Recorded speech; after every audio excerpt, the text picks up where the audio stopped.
What's good, Canes fans? It's your boy, the Holsum Holloway, back again, but on Mark Rogers TV. What's up, family? Hashtag Live Squad is in full effect, and thank you so very much to Mark Rogers to have this opportunity to be here and talk about our Miami Hurricanes on a stage like Mark Rogers TV. Now, I'm on the Mark Rogers TV Miami Hurricanes channel, the voice of college football. But either way, I am here, and thank you so very much to Mark for giving me this stage and giving me this opportunity. This is going to be a Q&A session. We're going to sit here and talk about a lot of what's been going on with our Canes. I mean, we are 3 games in, and next week we'll be having a national stage to show if all that we have done is true. Is all that we have done, is it real against a big-time squad? And now we finally have an opportunity where it's not 2 Tallahassee people on here talking about our Miami Hurricanes. It ain't Pigskin Pete or whoever else is on here talking about our Miami Hurricanes. It's a Miami Hurricane YouTuber from the U universe here talking about our Miami Hurricanes. One of us talking about one of us. So I'm happy. I'm here. And we're going to discuss anything that you all would like to talk about. If we want to talk about some recruiting, we want to talk about some offense, some defense, I am here.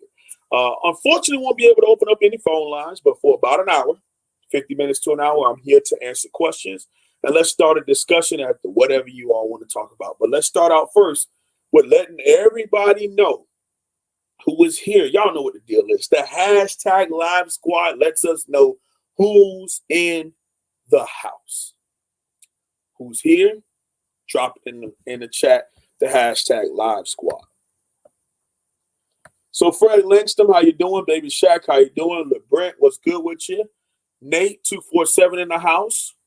The Canes blog is in the house. William Merriweather, how you doing? It's been a while. Appreciate having everybody here and dropping the hashtag Live Squad. So the Miami Hurricanes are 3-0. For the first time in a while. I mean, it's been a while since we felt undefeated this long into a season. 2017, we were undefeated this long into the season. We went 7 more games after this, but that's fine too. 2018, we started out, I think it was 2-1. And last year at this point, we were 1-2 and hadn't beat a group of 5 team yet. So, I'm just glad to be undefeated at this point. I'm glad to be 3-0, but I'm glad to have grown in every single game. Can you all agree with that?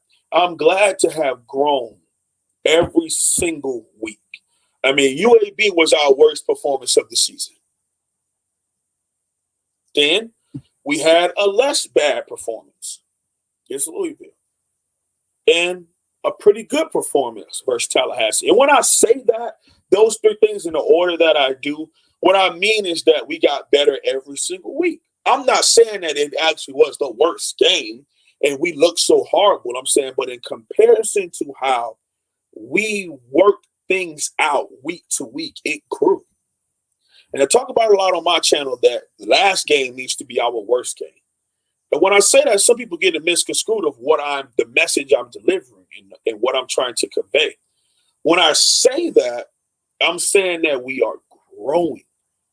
I'm not here to down talk us, but I'm saying every single week we've grown in almost every single aspect of the game. So our first question is from Fred Langston. My question is, where are all the fans that said our O-line suck? Where's the same energy? We've been saying it's the scheme Richt and Enos was running. Fred, I think you have a great, valid point. You really do. Because these same young men, excluding Jared Williams, all played last year. DJ Scaife was a starter last year. Corey Gaynor was a starter last year. John Campbell and Zion Nelson played last year. So did Ja'Kai Carter. Now you go from a team that was viewed as one of the worst offensive lines in college football. Now 3 weeks into the season have yet to give up a sack. Think about that. But think about how It's not about the fact that we haven't given up the sack. It's not about the fact that, we're averaging over 100 yards per game rushing. It's about the fact that the camaraderie of this offensive line. Think in your mind, because a lot of us have jobs. Hopefully everybody here has a job. Think about if your supervisor or your manager, whoever your boss is at the job, was very demeaning and down-talking and disrespectful every single day. Would you work hard for that person? Would you give effort every single day for that person? Probably not. And then that boss gets fired. And a new boss comes in and they're energetic. They're vibrant. They're positive. They're in your face with it. But they also build a relationship with you outside of get my job done. Wouldn't you do whatever it took to make sure that person looked good? Wouldn't you do whatever it took getting your job done each and every day and probably even doing more for that person? It's just like football. I think another issue we had in this fan base for so long is that it worked against us that no matter who the coach was, the talent in Miami is what made us great. And so it built this viewpoint in our fan base, that same thing. It doesn't matter who the coach is. Shouldn't matter what scheme you run. Shouldn't matter who the QB is. All those things matter. Who your coaches are. Who your strength and conditioning coaches are. Who your head coach is. What scheme you are running. Who was your recruiter. All those things matter. And for once in a very, very, very long time, probably since the Butch Davis days, we got a solid staff from top to bottom. We have young men across the board who really buy into what's being said. And that's great. All right, let's keep it rolling. Alex Gill says, I love the fact that we can also switch some of the O-linemen and still have success. We also are rated a top 30 O-line now. See, I didn't even know that, Alex. Thank you very much. Thank you very much. That's a great statement right there. I think that's an amazing comment because you think about the fact you're right. We've played 7 offensive linemen and haven't really seen a big drop-off. Corey Gaynor started the whole season. DJ Scaife has started the whole season. Jared Williams has started the whole season. Right? But then you also had Usman Traore, who started the first game. You have Campbell, who started the first game. But then Ja'Kai Clark has come in and Zion Nelson. So we're 7 deep at offensive line. And when you interchange them, there was no drop-off. There was no drop-off. Between playing all 7 offensive linemen, there hasn't been a drop-off.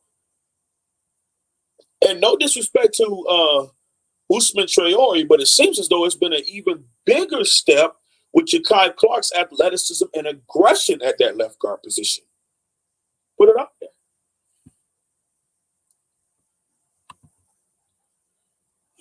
Jeremy Clark says, my worry is the secondary being able to cover and make sure that we actually wrap up and tackle instead of just throwing your shoulder into them. I've had that worry too, but it's not about the shoulder, it's about the ankles. I can't stand the ankle binding. I can't stand the ankle swatting. But week after week, it has gotten better. I have to definitely put that out there. The open field tackling has gotten better. I mean, the striker position has even gotten better too. I mean, think about it. Romeo Finley, and I don't like using the term guinea pig, but Romeo Finley was the try player.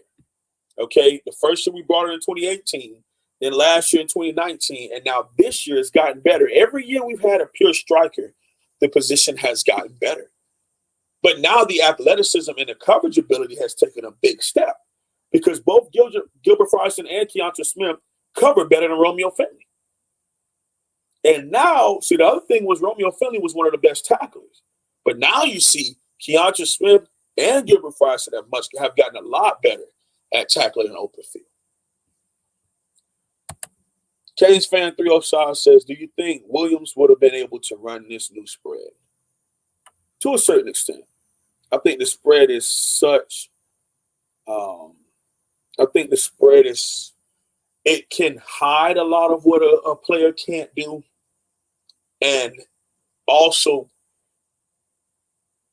improve what players are so at, because it allows them to get the ball out, and maybe they only throw 10 yards, but then the wide receiver's in open space, he makes somebody miss and goes for 60. I mean, look at any West Virginia quarterback in the last 20 years. Geno Smith, broke records. Will Greer, one of the best statistically in college football. NFL, you know what I'm saying? So if they are able to read and recognize what the coverage is, the spread lets coaches, wide receivers, running backs cut up.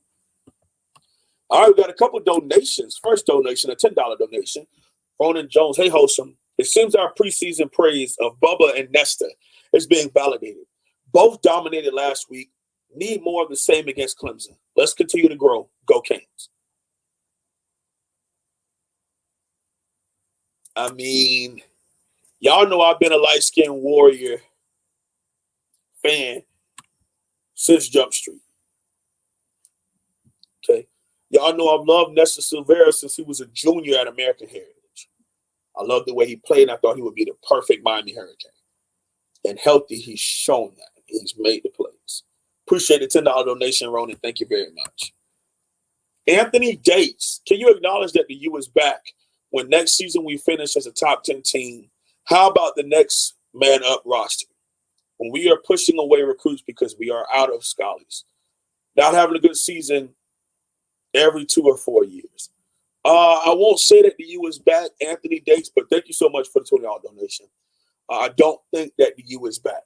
I do not think that our program, our brand has never left. So us being the U has never left.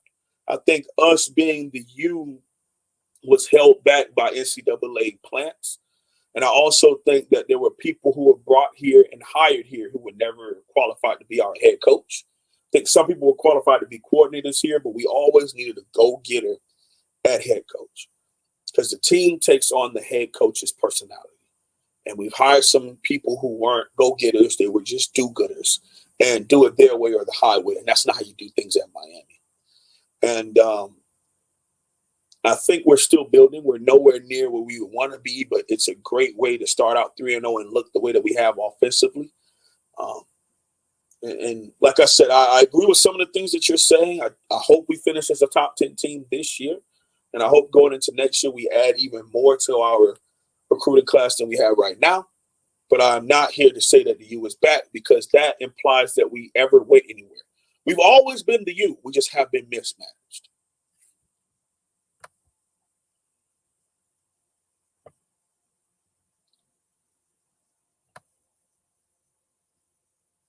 All right.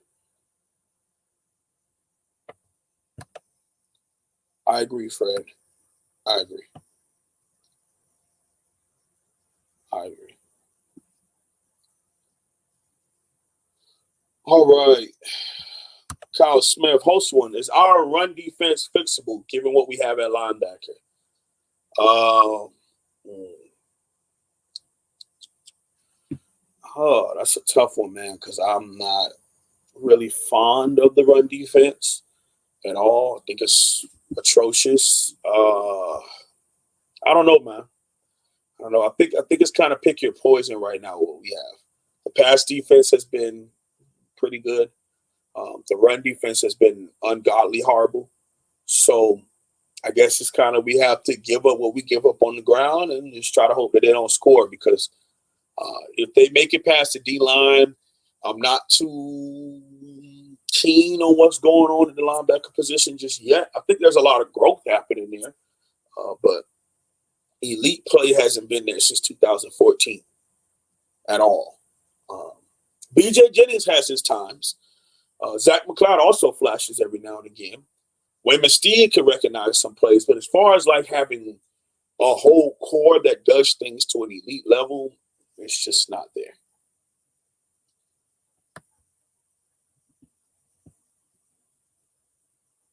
It's just not there.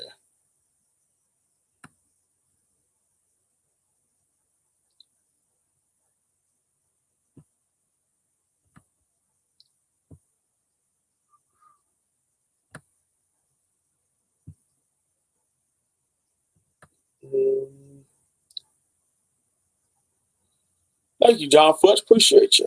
See what's going on here. We still having the we're back conversation. All right, so talking a little offensive line again. So Alexander Gill says, to put the real stat in quotes, the PFF has graded Miami's pass blocking at an 80.1 on the season, which currently ranks 9th in the country. Okay, let's go. I like that. In your opinion, do you think we will have a harder time with Clemson? Offense or defense? Oh, who do you think will have a harder time with Clemson? Who? Defense. I think Coach Blake Baker and our defensive staff is going to have their work cut out for them, trying to combat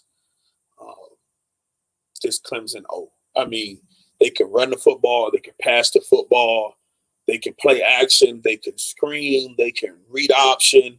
I mean, it's a lot. It's a lot that they can do. I haven't gotten a chance to break them down just yet, and I haven't gotten a chance to really dive into them because I'm finishing up my Tallahassee review that will be released tomorrow evening for Film Fridays.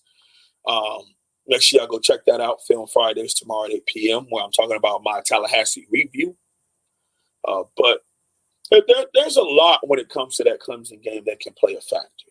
I mean, having no fans in the crowd really takes away a lot of these places that have prestige.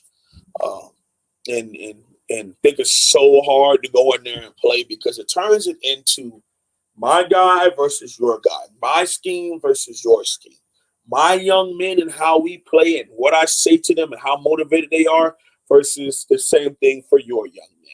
That's what this game turns into when you take away the fans. Okay.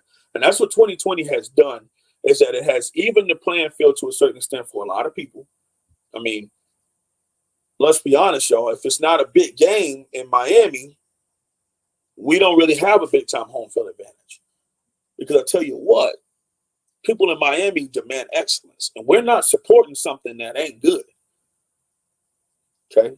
Now, you can take that any way you want to take it, but it's facts.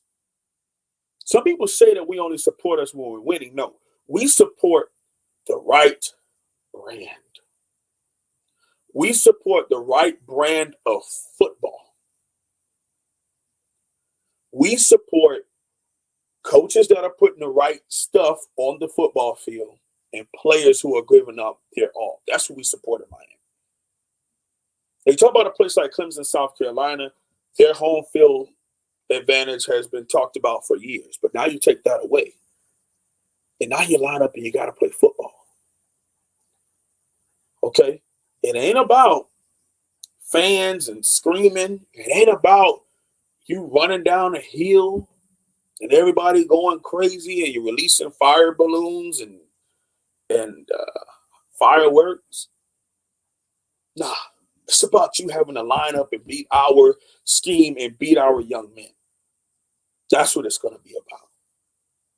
And I think our offense will eat. I think our offense will actually be put in some really good situations. We just got to catch the football at wide receiver, got to hold on to the football at running back, and just keep doing what we're doing on offense. And continue to keep the mindset that is 0-0 every single drive. Because Coach Lashley wants to make it 7-0 every drive. That's his view. 7-0 every single drive. It's 0-0. And he wants to make it 7-0. That's how you have to think about it. So if you think about it any other way, like we're down or we got to score right here because we just gave up a touchdown on defense. No. It's about keeping that mindset all the way through. 0-0. Got to score a touchdown. Alrighty. What's up, Thomas Towns? How you doing?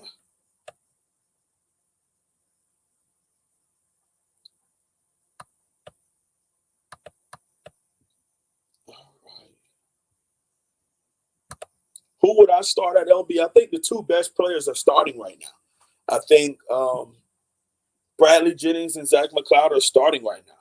And there's a reason. Okay.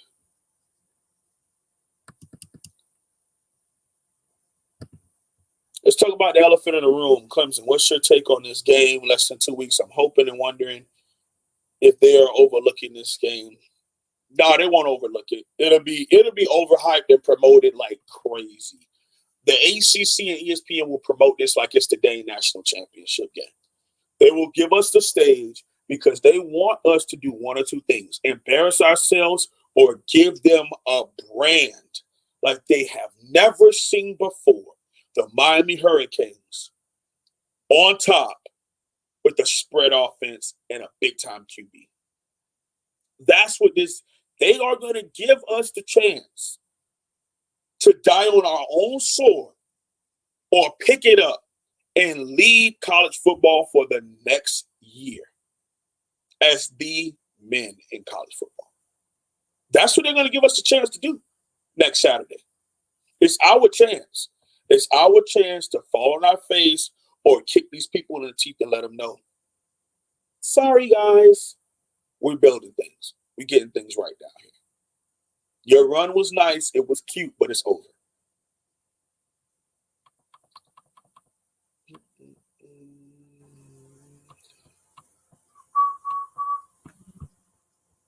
I think somebody had a recruiting question. I think I just missed it. Give me a second. Christopher, what do you think of Miami getting back in contact with T2?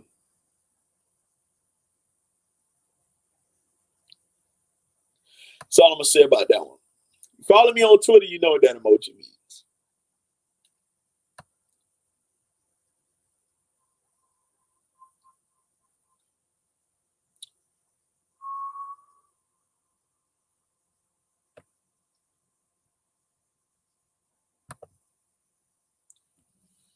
If we win, what impact will that have in regards to our targets? Listen.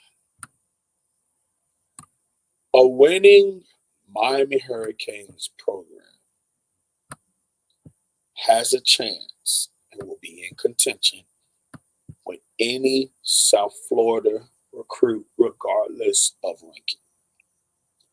Winning is all these young men have been waiting on to trust their futures to the University of Miami.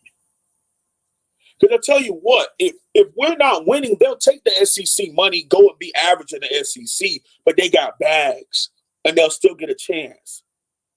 It come 3 or 4 years from now, they'll look like SEC football players, and because they have the SEC stamp on their jersey, they're going to get a chance.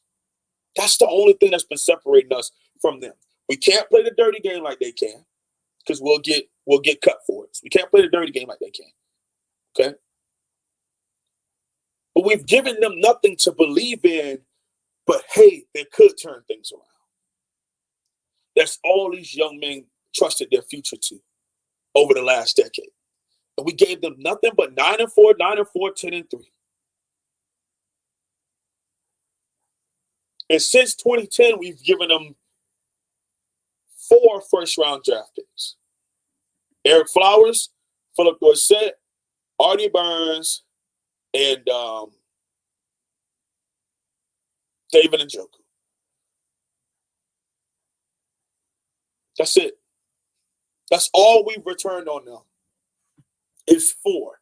Out of the hundreds of young men who have trusted their futures to Miami in the last decade, we returned back on the investment only 4 times with a first-round draft pick. That's it. You start winning, you start developing NFL bodies, you start using NFL schemes and letting these young men play in schemes that will help them translate easier and play just football, just go out there and play great football and trust what we've given to them, and trust me, we'll double and triple that this decade.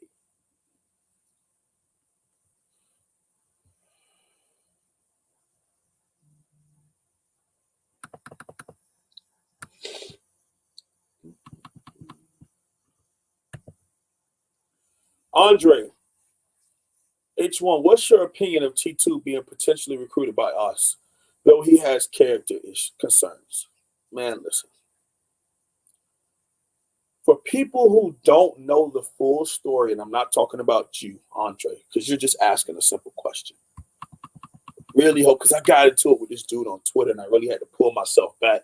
I only made one tweet about it because I couldn't believe that he thought it was okay to take a shot at this young man and talk about how he doesn't want him in this class because of off-the-field concerns. Okay? If you don't know the full story, if you don't know what happened, I would think it would be the right thing to do to voice somewhat of a concern, but leave it be to the people who are sitting and talking with this young man on a daily basis.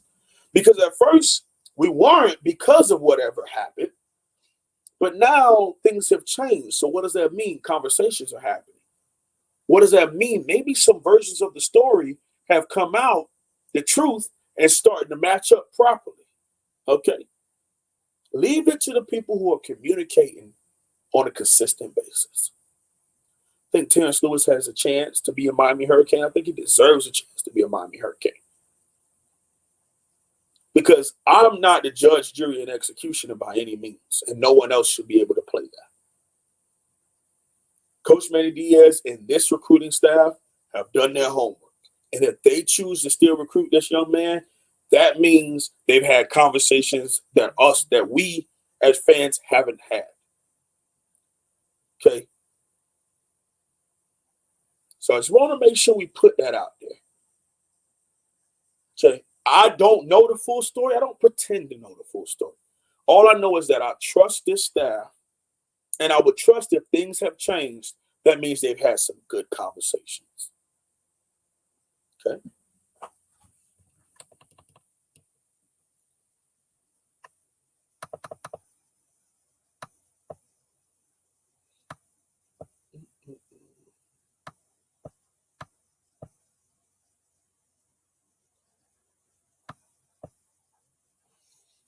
All righty.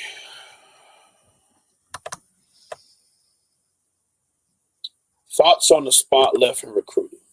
All right, Miami FLO football. Listen, we do not know the amount of scholarships that will be given for next year.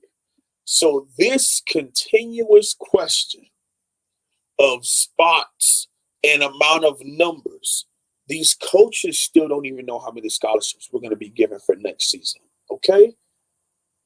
So we don't know how many numbers we're going to have. The usual number, yes, is 25, and we're getting close to that. And even Coach Manny Diaz sometimes says that you only have a certain amount of spots.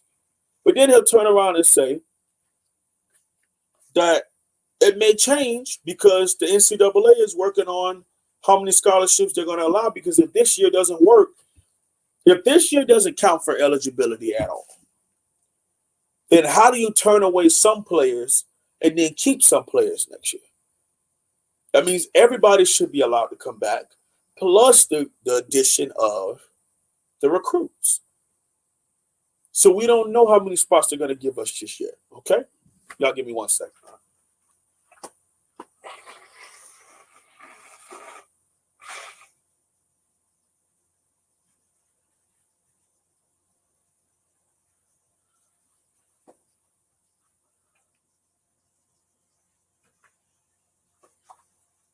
Okay? Got to make sure we keep that in mind.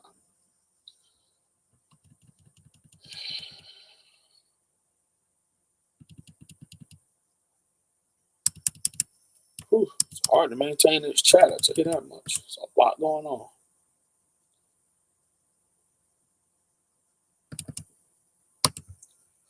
Quick question, Holsum. I think that Clemson is going to shut down our run and tight ends. I disagree. Let's go up, your Kane. What's your opinion on Miami's offensive line getting a push in the run game against Clemson? Oh, it'll be a push.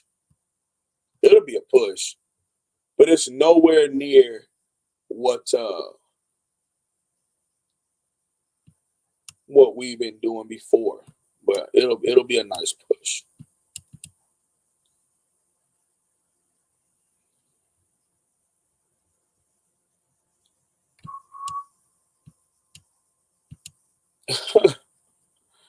Oh, wow. That's funny. Y'all got a Nolan here think he got the right to open his mouth. Garbage. Basura.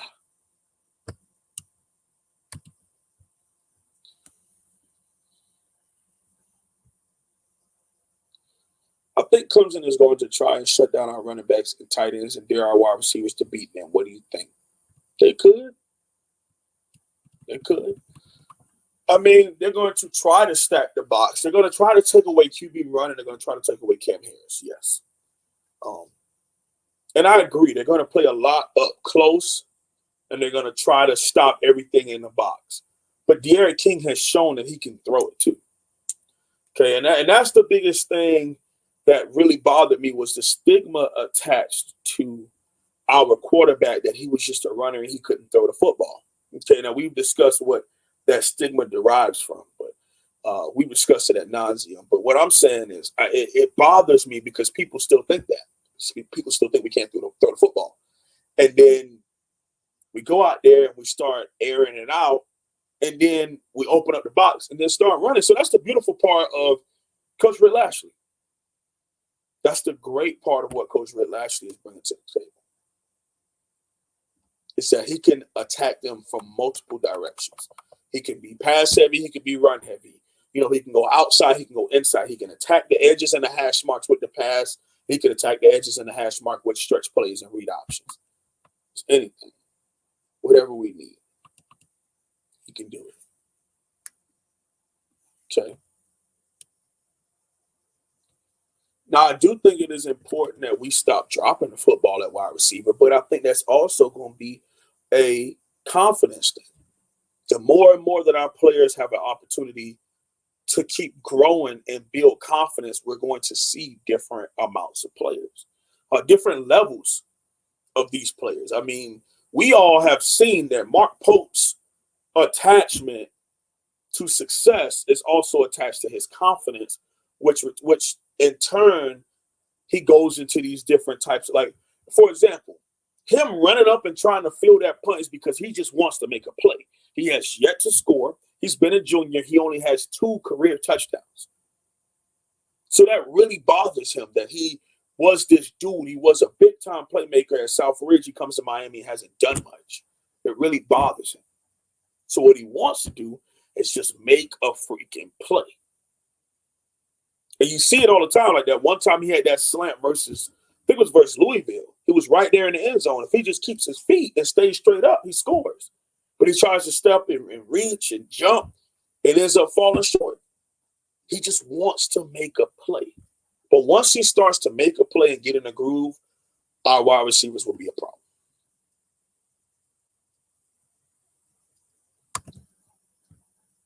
Don't know if you talked about it already since I just joined, but will this season be the one that changed the culture of our juniors leaving for the NFL draft? I don't know.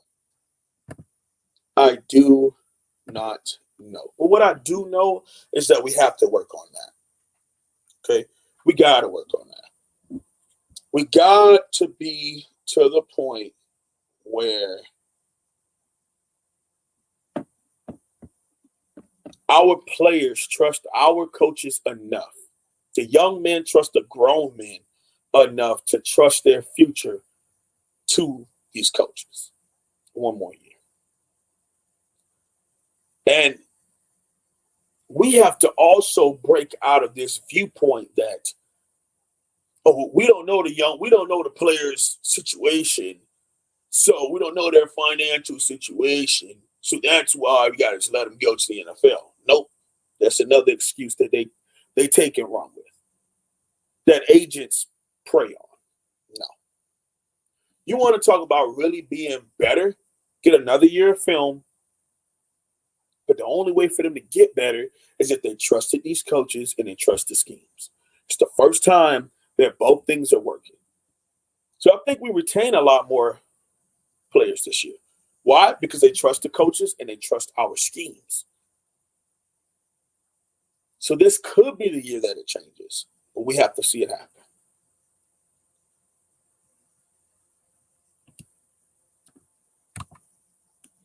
What are a couple of things that our defense has to do in order for us to beat Clemson? You know what, Nate? I haven't done enough film eval on them just yet to get to that chance to talk about that because I just don't want to put that out there just yet, and I haven't had enough film eval to really discern that. But number one thing, go in there, walk into Clemson, South Carolina with the mindset that, yes, it's just another game, but it's a bigger stage. It's a chance. That's it. Walk in there understanding it's a chance to make plays, but you've been on a national stage for 3 weeks.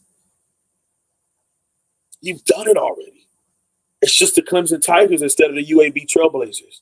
It's the Clemson Tigers instead of the the Louisville Cardinal. It's the Clemson Tigers instead of Tallahassee. That's it. But go in there with the same mindset. Go in there focused and knowing your job and show up to win. Don't play just not to lose. That's it.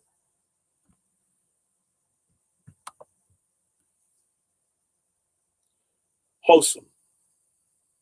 Is out talent, quoted, comparable. Is our talent comparable to Clemson and star ratings of our starters and their immediate backups? No. Yes-ish. Our starters are comparable, but it's a different view when they've been in a program longer, that's been doing it the right way longer. So that's kind of a big thing here.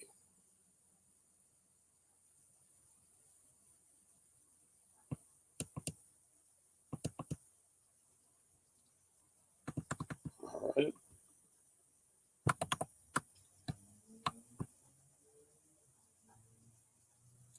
Thank you, Milestone 01. Thank you very much. Appreciate that. So Cynthia Wilcox says we have to rotate all players to follow each other's strategies to win. I don't know if that's how that works, but I mean, it's a nice philosophy, but I don't know about that. Frank the Legendary with the $52.10 donation. De'Aaron King will be the X factor against Clemson. Absolutely. Absolutely.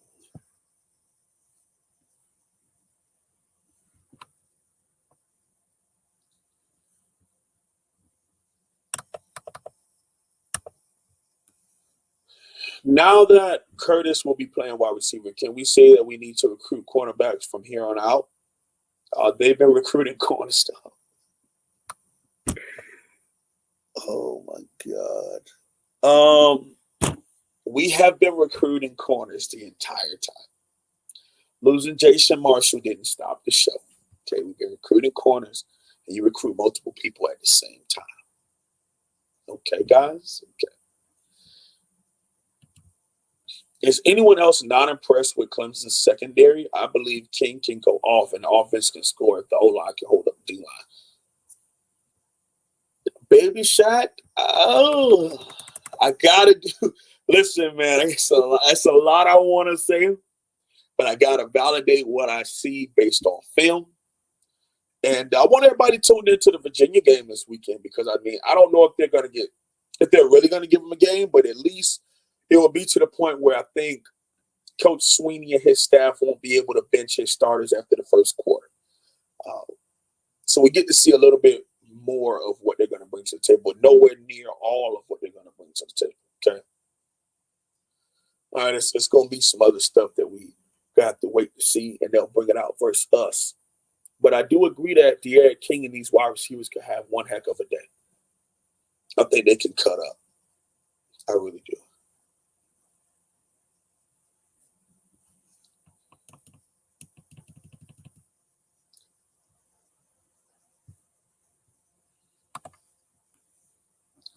How do we make sure Amari Daniels is a Cane? You know, family, I think we have to do our part by continuously pushing this on social media. I mean, our voice is important. I think people need to understand that. We have a voice, but it's the way that we use our voice that is important. Okay. We have to use it in the fact that we have to push the right things. And what I mean by that is not like you don't have to DM coaches, but at least put it out there how bad we want Amari Daniels to be a Miami Hurricane. How bad we want Yokeith Brown to be Miami Hurricanes. And then once the NCAA comes out with whatever ruling they have, I think that's going to help us a lot too. Okay. It's going to push a lot of those narratives, and it's going to help us out when we finally get a number to what we can have. And I think it's going to open up the door for a lot of other people once we get a number. Okay. Ian Kane says Clemson gave up 3 sacks against Wake. Yes, but we also have to think about this. There comes a point where certain teams are allowed to play a certain way and the Miami Hurricanes are not. And what I mean is Pittsburgh was allowed to get after Louisville, had holding calls for them, and that's why they were able to hold them to the stats that they were. Miami is literally on national TV that they dirty cut Phillips. They are literally yoking our players by the shoulder pads, and no penalties have been called. So it really messes up. It messes with the psyche of the players because they're like, yo, I'm playing the team against, I'm playing this offensive lineman and I'm playing the refs at the same time. Yes, you are. But now we get that. Okay. And I don't know if they will allow our Miami Hurricanes to cut up on Clemson the way that they allow Wake Forest to. I could see it just like in Wisconsin when Trent Harris clearly gets tackled by the right tackle. They convert a 3rd and 17, which was huge right before halftime. And the referee looked at him get tackled and then just walked away to the point where Mark Richt gets a 15-yard penalty because he's so hot that they disrespected him on national TV. Okay. Can we please talk about the elephant in the room for the culture change, Ed Reed? Mannys' tenure of coaching, preaching now has validity. I respect that. I think Ed Reed has done just big time things. He's done big time things. I think he plays that perfect connection of a bridge between the players, the old players, and the staff. Being able to pull Coach Diaz aside and pull any coach aside and convey a message from a player to Ed Reed, any concerns, and do it at a high level. So I do agree with that. And he's also focused these young men because when a player that you looked up to says something to you, it does something to you. Okay, it makes you revise everything. It makes you look within yourself. It makes you understand that you haven't made it just yet. Even to the point where, you know, to me it seems like him and Bubba Bolden must be hip to hip because Bubba's starting to make those type of plays, those type of level plays every week. And that means that he understands he hasn't made it yet. And he's had a couple games, but there's still so much he could work on to be even better of a player than he is right now. Any news on Jay Garcia to Miami? No. Just not a – I think there's better options out there. Richard Hill. Man, I ain't seen you in the chat in a minute. Man, what's going on, family? I don't see you no more. Holsum, how do you feel about the corner play these last 2 games? I feel great. I think Al Blaze Jr. is turning the corner. And when I say turn the corner, I don't mean the Al Golden way of turning the corner where a player is just like doing better than he was last year. No, he's actually taking a step. Confidence plays a big part at corner. Confidence and understanding it, man, and understanding the position. And I think Al Blaze Jr. and DJ Ivy are starting to take those steps up. Corey Couch, yeah, he got beat a couple times, but he's still starting to take those steps up. And I love it. I love it. Why don't we run more 2 tight end sets? Okay. Talked about this a lot in the offseason. I think I said it so many times. I like the fact that we get both Brevin and Will on the field at the same time. But why take away speed just to have two tight ends on the field? Why? It's nice. It seems cool to think we should do a whole bunch of 12 personnel. But if I could put another speedster on the football field, why not do that? I think we can have a little bit more two tight end sets in there. I think it would be good. But there's a way you can get fancy with it. You can put both tight ends in the slot and make it a 4 wide. But if we're going to be a power spread, unfortunately, guys, you won't see a lot of two tight end sets. And then it works against the tight ends too, because now you tire both your tight ends out. So if you got both of them on the field, what happens when it's time to get power and run heavy? You're going to go to Dominic Mammarelli and Larry Hodges after they just had to have the whole drive of Will and Brevin? I think the way that they've been doing it and interchanging them out and rotating both of them back and forth, put some in the backfield for pass protection, put some in the slot, I think they've been doing a really, really good job at how they used them. What's going on with Gervin Hall? I think Gervin Hall is working on some things, and I know he'll be out for the first half versus Clemson.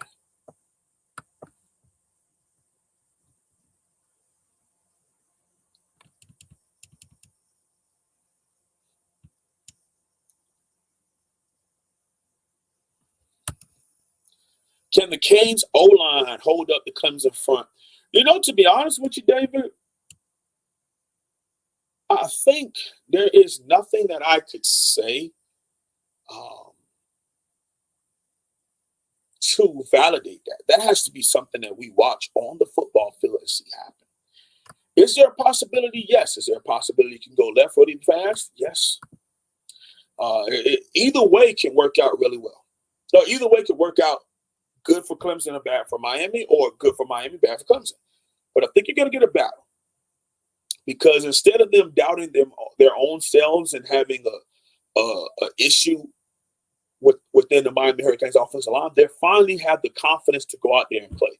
You go 3 games in and 2 against Power 5 and conference opponents, and one of those 2 being your most hated rival, and you don't give up a sack. You run for over 100 yards in both games. You're pancaking people who swear they're all this. I mean, there's plenty of times you see DJ Stave walk Marvin Wilson off the football. There's confidence there. And with confidence comes aggression. With aggression and confidence together, anything is possible. Especially focused aggression, yeah, that's a problem. Holsum, is there a chance Miami come up with the funds to keep Lashley for the next 2 to 3 years moving forward? There is a chance.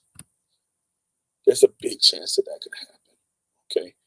I think not only with that, but there's a chance that you can get this staff to stay together for a while. So when you have success together, it changes things because there's a belief system attached to that. And then you start being able to trust each other. When you could trust each other, and what I mean by trust each other is that the recruiting staff trust those position coaches. Those position coaches trust that recruiting staff. Okay? The nutrition program trust strength and conditioning. Strength and conditioning trust nutrition staff. The families, the local area, trust the recruiting staff because they trust the coaching staff. You get what I'm saying? You build a whole web on trust and dependability.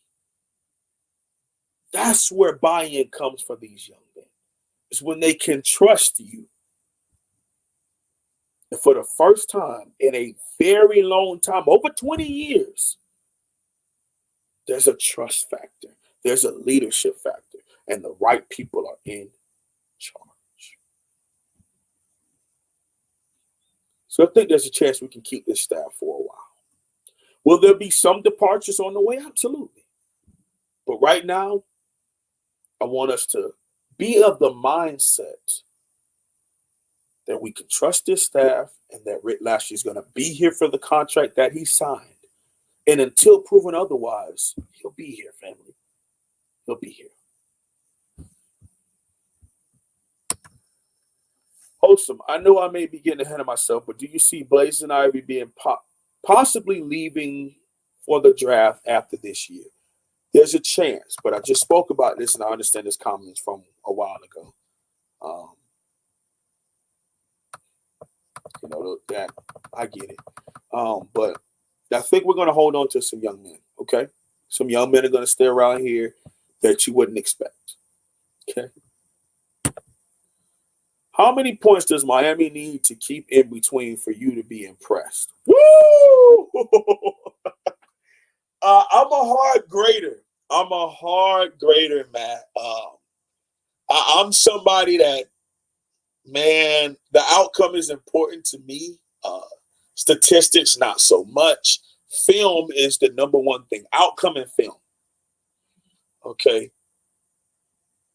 And we need to put up enough points to win the football game. Okay. I like to award hard work and effort, but at the same time, there are no moral victories in the sport that we love. Could a close loss teach this team that you can fight? Yes. But you have to have the right people involved, because a close loss could start to seep some doubt in. Okay, so I think that the Miami Hurricanes need to put up however many points are required to win this football game. All right, because in a grand scale, Matt, it ain't about impressing the host. It ain't about impressing this fan base. It's about building a trust and a belief system in that locker room. Whatever is required to do that usually means an outcome of a W. That's what that usually means. L's don't build trust. L's do not build camaraderie. L's don't build leadership. Outcomes of a W do. And continuous fighting does. Those two things I'm looking for.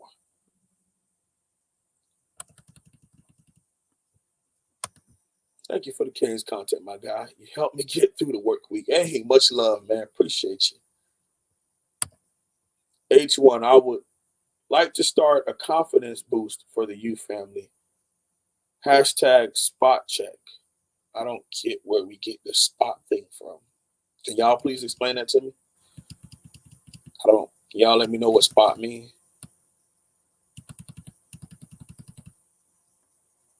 Can y'all let me know?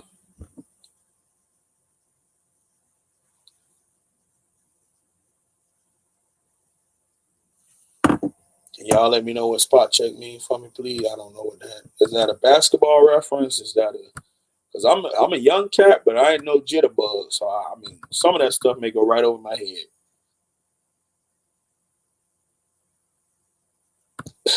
Y'all let me know. No clue? Okay. You go, Dwyer. Let me know, family, because I just don't.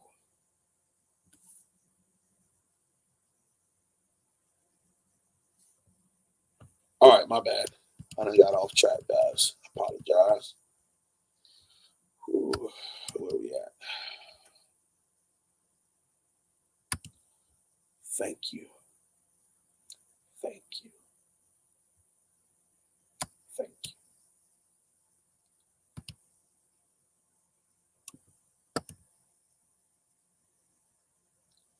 I get that this office, he must have been offense. It's looking good, but I think as fans, we're looking too far into his career at Miami. Okay.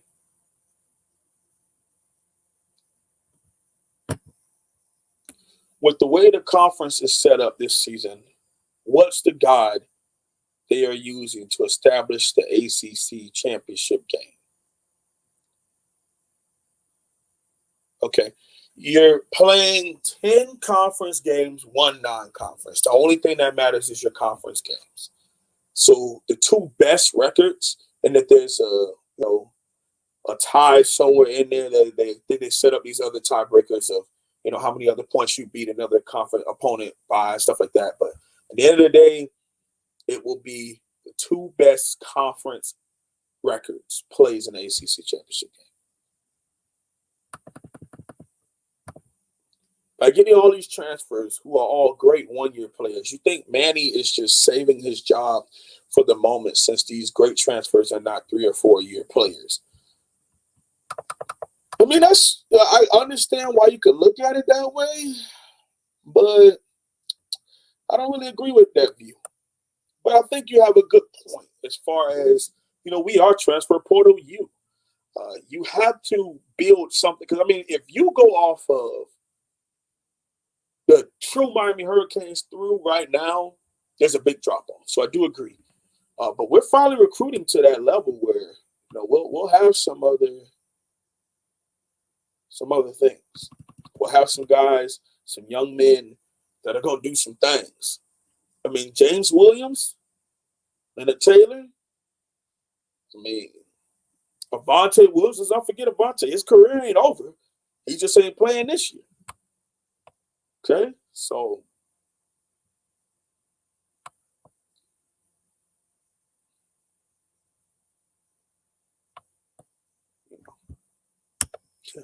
how do you feel about the linebacker play?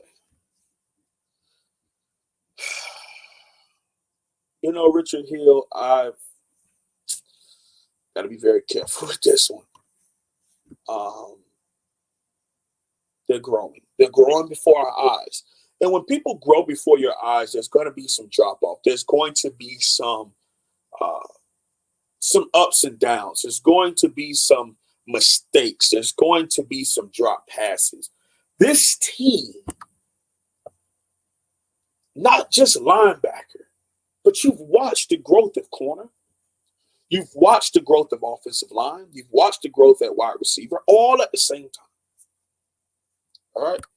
So there is, and I get why you do what you do, Richard Hill. I trust me, I do. I feel it, family. But there's a lot of growth going on in our eyes right now. The U is building its program, is building its brand. And when you say all of those things, what you're truly saying is that there's a lot of development being made, and there's going to be a lot of mistakes early on. But if you do enough to where you score enough points so the defensive mistakes, they matter, but on a big scale, they don't matter. You get what I'm saying? Like, let's think about this, Canes fans. We beat Tallahassee by 42 points.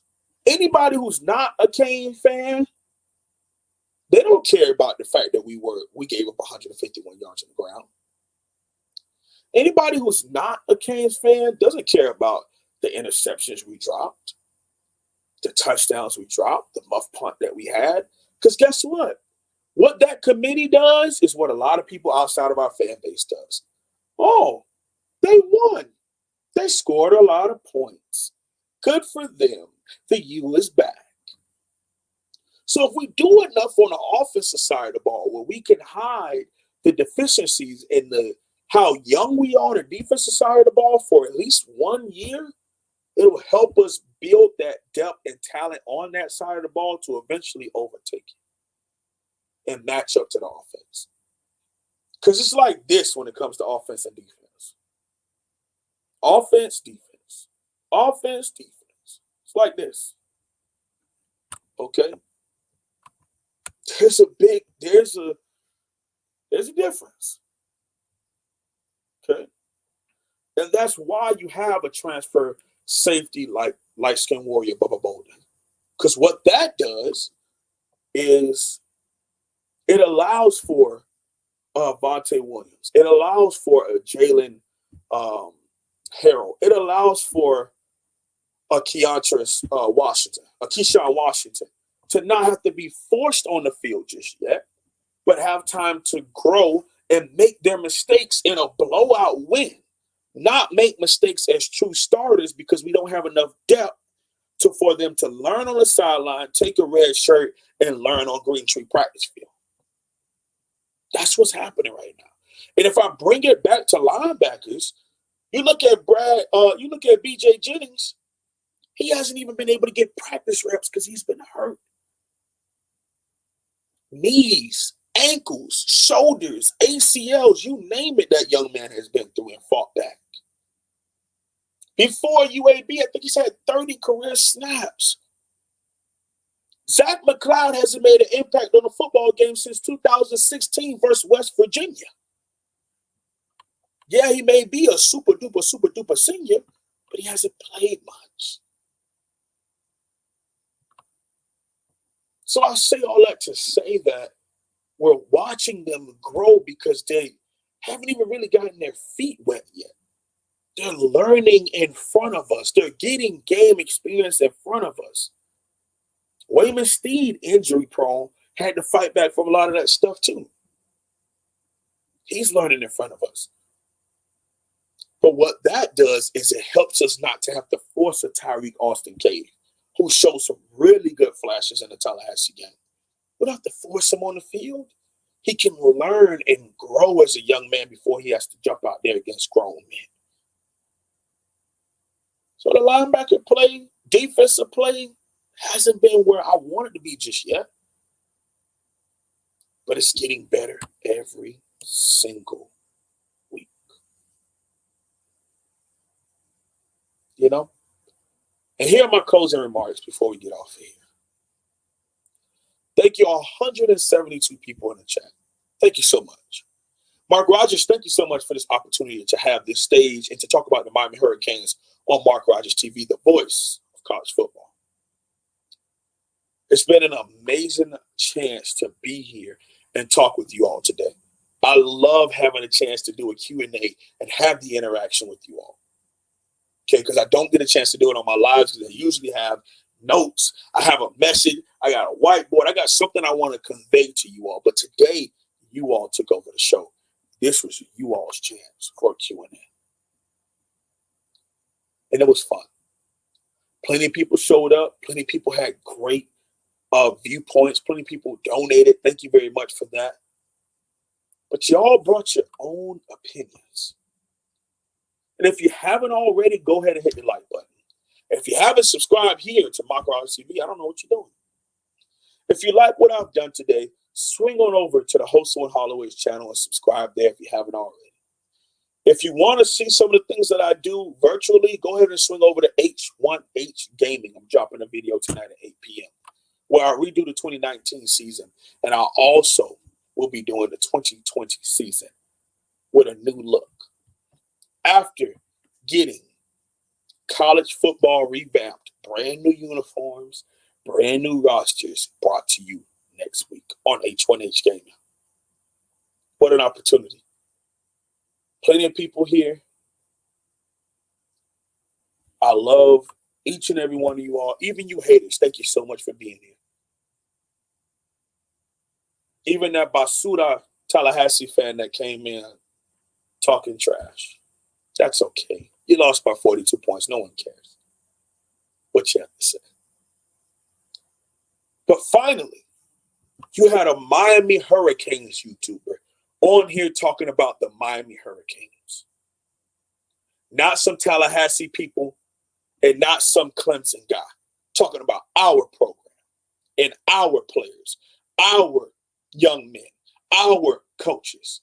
You got a Miami Hurricane on here talking about the Miami Hurricanes. This has been the host on Holloway. Thank you all so much. Have a great day. God bless. And as always, go Canes. Go Canes. Go Canes. Last but not least, we may not have been the first ones to come out with a turnover prop, but our turnover chain is real, and it's the best thing out there. So don't fix your lips to come on here and talk crazy about our turnover chain just because your school just got good at football this decade. Don't disrespect Miami on no platform. Have a great day.